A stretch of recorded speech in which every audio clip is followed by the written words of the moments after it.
राहुल का ज़्यादा दम है या अखिलेश यादव का ज़्यादा ताकत है? एक बड़े राष्ट्रीय पार्टी के नेता होते भी अखिलेश जी से कमजोर हैं। अखिलेश जी ऊपर हैं, राहुल जी कम हैं। अखिलेश यादव जी से बात होती है आपकी? अखिलेश जी में कुछ गुण दिखते हैं? इन विपक्ष के रूप में, राष्ट्रीय विपक्ष के रूप में अखिलेश जी जिस तरीके से युवा होते हैं, बैरिकेडिंग तोड़कर कूदना, एक युवाओं के अंदर प्रेरणा जोश भर के काम करना। राजनीति में जो देखा जाता है एक्शन प्लान, वो अखिलेश जी में है। देखिए युवाओं के नेता और कुछ है जो कहते हो करते हैं। अखिलेश जी के आप साथ थे, अखिलेश जी में कुछ गुण दिखते हैं? देखिए अखिलेश जी के अंदर एक गुण अच्छा है उनके अंदर कि वो हमेशा बोलते रहते हैं, चाहे प्रेस से बोले, चाहे सोशल से मीडिया से बोले, चाहे जैसे बोले। बहुत नेता हैं, बहुत पार्टियों के राष्ट्रीय अध्यक्ष हैं, आप देखो समय समय बोलते हैं, हमेशा बोलते रहते हैं, चाहे जैसे हो। और जो एक इंजीनियर होकर और एक बड़े मुख्यमंत्री का बेटा होकर भी मतलब, और अचानक उनको मिलने के बाद इतना बड़ा प्रदेश हो और इतनी बड़ी पार्टी हो, उसका संभालना। उनके अंदर ये है कि इनके जो भाड़े वाले पहलवान हैं, जो पायरेटेड लोग हैं, जो इम्पोर्टेड हैं, वो डिस्टर्ब करते हैं, नहीं तो अच्छे नहीं कहते वो। और वो अच्छा, बस एक ही चीज़ है कि अपने स्वतः विवेक पर निर्णय लें, किसी के कहने पर कोई निर्णय, सूचनाओं के आदान प्रदान पर निर्णय लें, और पूरा दोनों पक्षों को सुनने के बाद, एक पक्ष को सुनने के बाद निर्णय लेना नुकसान है। और वही अक्सर लगातार उनसे होता जा रहा है, और कुछ नहीं है। हमको लगता है ये चीज़ सुधारना पड़ेगा उन्हें, तभी हो पाएगा। पोटेंशियल है? हाँ, पोटेंशियल, अभी तो युवा हैं और पिछड़ों के नेता हैं, और निश्चित रूप से पोटेंशियल है, अवसर है उनके पास राजनीति करने का, और उसका सदुपयोग करना चाहिए उनको, और कुछ नहीं। धार्मिक विवादों से बचना चाहिए। एक विशेष वर्ग के लिए मेजोरिटी को नुकसान, क्योंकि लोकतंत्र है, लोकतंत्र में जनमत है। जनमत मतलब अधिक मत जिसके पास है, तो अधिक मत, मान लीजिए कि एक छोटे से मत को खुश करने के लिए बड़े मत को नुकसान। और संस्कृति ये रहन सहन और संस्कृति ये खून में है आज के दिन में। उनको कृष्ण के उस भूमि पर आंदोलन करना चाहिए, कृष्ण भूमि को पंचायत करा के उसे मुक्त कराना चाहिए। क्योंकि देखिए कृष्ण हर व्यक्ति को अपने विरासत को, जैसे डॉक्टर संजय देखिए निषाद राज के लिए को मुक्ति के आंदोलन, देखिए ये मस्जिद है बगल में, मस्जिद को मैंने कहा कि निषाद राज के सीने पर बनी हुई है, हट जा लोकतांत्रिक, उनको इस लोकतांत्रिक ढंग में कृष्ण के उस मंदिर को जो यहाँ पैदा हुए, क्योंकि अगर यदुवंशी हैं तो यदुवंशी की पहली जिम्मेदारी बनती है कि अपने वंश के उस मिट्टी के उस धरोहर को स्थापित करें और उसको करें। और उनके पास उनके नेता हैं मुसलमान, क्योंकि उनसे कहे हैं कि इस्लाम धर्म में विवादित जगह पर इबादत करना गुनाह है, कहीं और बना लें। तो कहीं दुबई में कहीं मस्जिद उठ के चली जाती, सड़क बनती है, दूसरी जगह चली जाती है। हर जगह इस्लामिक देशों में कहीं प्रतिबंध नहीं है कि यही रहेगा हमारा मस्जिद, यही रहेगा हमारा जो है मदरसा। तो ये तो जो इस्लामिक देश हैं, जहाँ से इस्लाम धर्म आया, वहाँ मूवमेंट हो सकता है, वहाँ जो है शिफ्ट हो सकता है, वहाँ विस्थापित स्थापित हो सकता है। तो यहाँ क्यों नहीं, और उनको कार रखना चाहिए। इस मामले में उन्हें साथ आना चाहिए आगे, और भाजपा आगे है, हम धन्यवाद देते हैं, हम लोग भी आगे हैं।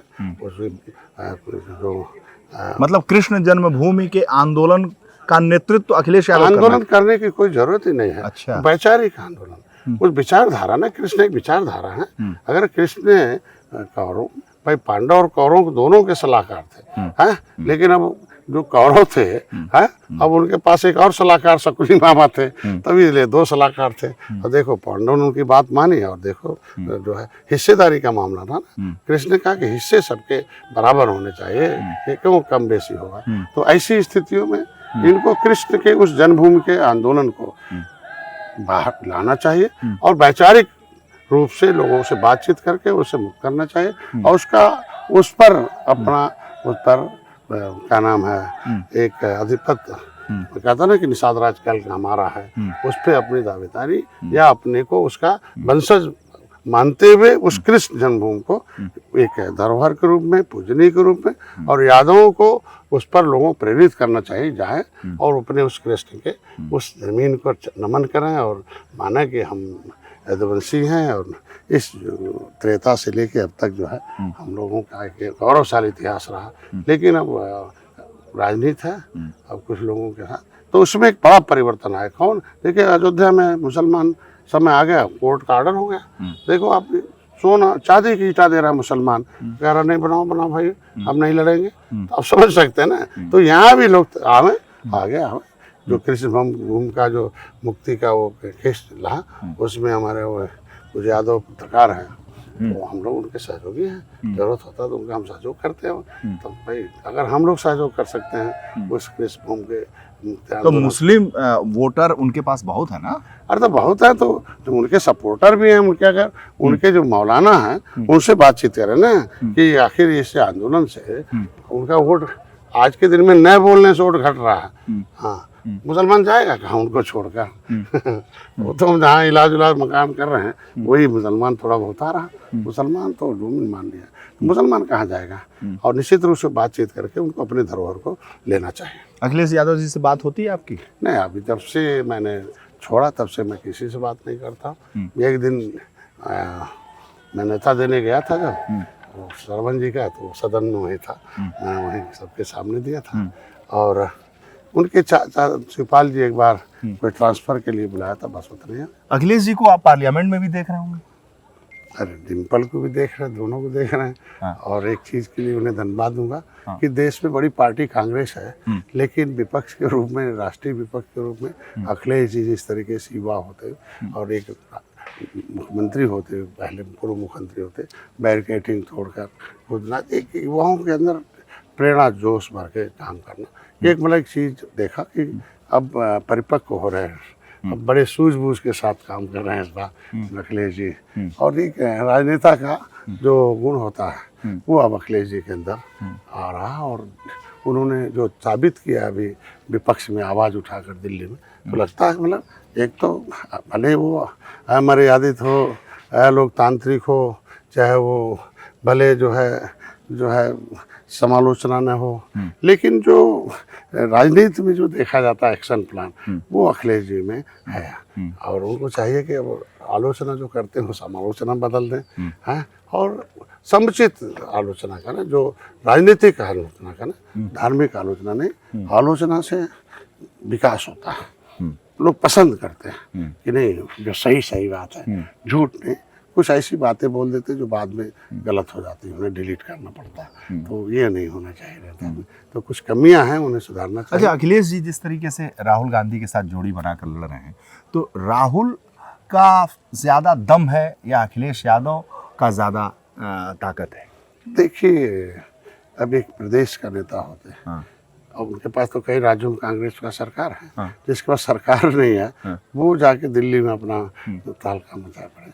तो इसमें कहा जा सकता है कि राहुल जी इस तरीके से, बल्कि एक बड़े राष्ट्रीय पार्टी के नेता होते भी अखिलेश जी से कमजोर हैं, और अखिलेश जी ऊपर हैं, राहुल जी कम है। अच्छा, राहुल जी नीचे? उत्तर प्रदेश के जो युवा नेता देश के हैं, अभी आप देख सकते हैं कि जब राहुल जी का जब चलता है तो कितने लाइक शेयर आते हैं, अखिलेश जी का आता है कितने लाइक शेयर आते हैं, दोनों में अंतर है ना सोशल मीडिया पर। तो इसी से पता कर सकते हैं कि लोग पसंद किसे करते हैं। ये क्या ताकत है? मतलब लोगों को पसंद है कि हमारी युवाओं की आवाज़ है, मतलब नौकरी के लिए बोलते हैं, पिछड़ों के लिए बोलते हैं, जो भी संवैधानिक अधिकारों के लिए बोलते हैं, भले वो नहीं करती है। अब गलती है उनकी, उस समय कर देना चाहिए था, अवसर था, अब किन कारणों से नहीं किया उन्होंने, अब होना चाहिए। तो कुछ ऐसी बातें हैं, कुछ बचते हैं, लेकिन आज के दिन में उसी कारण से जो संवैधानिक बातों से और जो युवाओं के लिए जो रोजगार और तो वो तो बात, ये जो 24 में सीटें मिली कांग्रेस को और समाजवादी पार्टी को, उसमें रोल राहुल गांधी का ज्यादा रहा कि अखिलेश यादव का? नहीं, उत्तर प्रदेश में तो अखिलेश जी का रोल था, उसमें फ्री में कांग्रेस ले गई वोट, कुछ है नहीं। कांग्रेस का कहाँ यहाँ उत्तर प्रदेश में कुछ है, न तो कहीं बूथ अध्यक्ष है, न तो सेक्टर अध्यक्ष है, न तो कहीं ब्लॉक अध्यक्ष है, कुछ है नहीं, नाम के नाम पर है। यह कि कांग्रेस के साथ रहने से मुसलमान एक हो गया, उसका फायदा इन लोगों को मिल गया, और कुछ है नहीं, बस कांग्रेस के रहने से एक हो गए। और अखिलेश 2017 में सब कांग्रेस को 100 सीट देना सपा को ज़्यादा महंगा पड़ा। उसी तरीके से वो बिहार में तेजस्वी को कांग्रेस को ज़्यादा सीट देना महंगा पड़ा। वो सीटें दूसरे को देना चाहिए था, दूसरी पार्टियों को, क्षेत्रीय दलों को देना चाहिए था। उससे क्या होता तो सत्ता में आते। ये बड़ी गलती किया उन लोगों ने 2017 में भी, 2022 में भी और 2024 में भी। अच्छा, अखिलेश जी जब निकलते हैं सड़कों पे तो जो वो एक यूफोरिया है, उनके जो कार्यकर्ता हैं, नेता हैं, वो एक छाप लेते हैं, मतलब हाथ मिलाने के लिए, उनको देख लेने के लिए, उनको छू लेने के लिए, वो कहीं किसी भी पार्टी के राष्ट्रीय अध्यक्ष में देखने को नहीं मिलता। वो जुनून क्या है? आप तो साथ में रहे। देखिए युवाओं के नेता और कुछ है जो कहते हो करते हैं। जिस तरीके से हम लोग गोरखपुर में चुनाव लड़ा था, उसमें जो हमने उनसे कहा वो किया। भले बाद में किसी के कहने पर उन्होंने हम लोगों का सीट नहीं दिया, गठबंधन हटना पड़ा, लेकिन जो मैं कहा या जो बातें तय थी उसके अनुसार उन्होंने किया। ये कुछ क्वालिटीज है उनके अंदर, तो इसके वजह से आज के दिन में अवसर है। तो तमाम जातियों के लोग, कांग्रेस से जितने हैं, सब बसपा से जो है वो सारे लोग परिचित हैं। और आज के दिन में जो एक विशेष वर्ग मुसलमान है, तो मुसलमानों के अंदर है कि भाई सपा उत्तर प्रदेश में है, उनके मन में डाल दिया गया है कि भाजपा जो है हमारे लिए खा जाएगी भाजपा। तो वो मुसलमान डर के मारे, मुसलमानों के जो नेता या और हैं वो सपा के साथ जुड़े रहते हैं, इसलिए। और मुसलमानों के अंदर और संख्या उनकी अच्छी खासी है, गरीबी बहुत है मुसलमानों में, तो इसलिए वो फ्री रहते हैं उनके लड़के, उनके नौजवान। सच्चर कमेटी की रिपोर्ट कर रही है कि उनकी संख्या गरीबी 80 से ज़्यादा गरीब है, तो इसलिए उनकी संख्या अधिक होने के नाते वो है, बस और कुछ नहीं। तो जो 27 का चुनाव होगा उसमें अखिलेश जी और राहुल जी मिलकर लड़ेंगे, तब तो क्या होगा? अभी तो फिलहाल एनडीए के पास हम लोग हैं, हम हैं, भैया हैं और आरएलडी है, असली पीडी हम लोग पास यहाँ है और मोदी जी अच्छे काम कर रहे हैं। आपने कहा फिलहाल, नहीं ना, हम लोग फिलहाल अभी हम एनडीए के साथ हैं। नहीं, अब चूंकि अब ये छोटे भैया नेता है, ये जो निषाद पार्टी कार्यकर्ताओं को उल्टा सीधा बोले रहते हैं, जय निषाद राज के खिलाफ बोलते हैं और उस पर भाजपा कार्रवाई नहीं कर रही है। उनके लोग कार्रवाई करनी चाहिए ना भाजपा के लोगों को, कि अगर हम गठबंधन धर्म है, हम लोग शांति से मर्यादित लोग हैं, और मर्यादित लोग अगर भाजपा, हम मर्यादा पुरुषोत्तम भगवान के आदि बाल सका निषाद राज के वंशज के रूप में मर्यादित लोग हैं, सभी लोग हैं, तो ये छोटे भैया नेता करते हैं, तो अब क्या उनके मन में है? तो हम लोग तो आज हैं, आज भी है, कल भी है, परसों मैंने पहले बताया, तो हम लोग भाजपा के साथ है। लेकिन भाजपा कभी कभी होती है सीट नहीं देती है। अब माने दो उपचुनाव रहा, नहीं दिया, लोकसभा नहीं दिया, उपचुनाव नहीं दिया, नहीं देंगे तो कैसे रहेंगे हम लोग? हम लोग कहीं जाना ही पड़ेगा ना। मान लो कहते नहीं मत लड़िए, तब क्या करेंगे हम लोग? तो लड़ने के लिए तो कुछ करना ही पड़ेगा ना, जीतने के लिए। ये मेरे कहने में मतलब पिछली बार से ज्यादा सीट अगर भाजपा ने नहीं दिया, नहीं, ज्यादा सीट की मतलब नहीं है। हाँ। हम लोगों को, हम तो कहते हैं हारी हुई सीट हमें दो ना, हम ज्यादा सीट कम सीट से मतलब नहीं है। जब हारे हुए दे दो हम लोगों को, जब हम उसको जीत में बदलते हैं। हम तो उनसे सीट मांगते ही नहीं, हम तो हारी हुई मांगते हैं, और जो मांगते भी हैं तो कुछ उनके सिंबल से। तो मतलब आप ये कह रहे हैं कि ये लोग अगर जरा चाल दिखाए तो आप भी सुपर चाल दिखा देंगे? चाल नहीं, जैसे उन्होंने अब 2 उपचुनाव नहीं टिकट दिया, रोक दिया, उन्होंने कहा कि हमारे सीट पर बात किए नहीं करेंगे, कुछ और लोगों को एडजस्ट करना था, हमारे कार्यकर्ताओं ने नहीं किया। तो अगर मान लो तो हम उपचुनाव नहीं जीता है, तो लेकिन जाकर हमको तो अगर हम लोग 27 में सीट नहीं देंगे, ऐसा तो नहीं करना चाहिए भाजपा को। वो भाई अब तक तो संकेत है कि हम लोग साथ ही रहे, तो अगर नहीं देंगे तो तब विचार करना पड़ेगा, ये मेरे कहने का मतलब है। मैं तो हमेशा कहता हूँ और उनके साथ भी कहता हूँ, और तो हम कहते हैं भाई विचार करेंगे तब, अगर वो नहीं करते हैं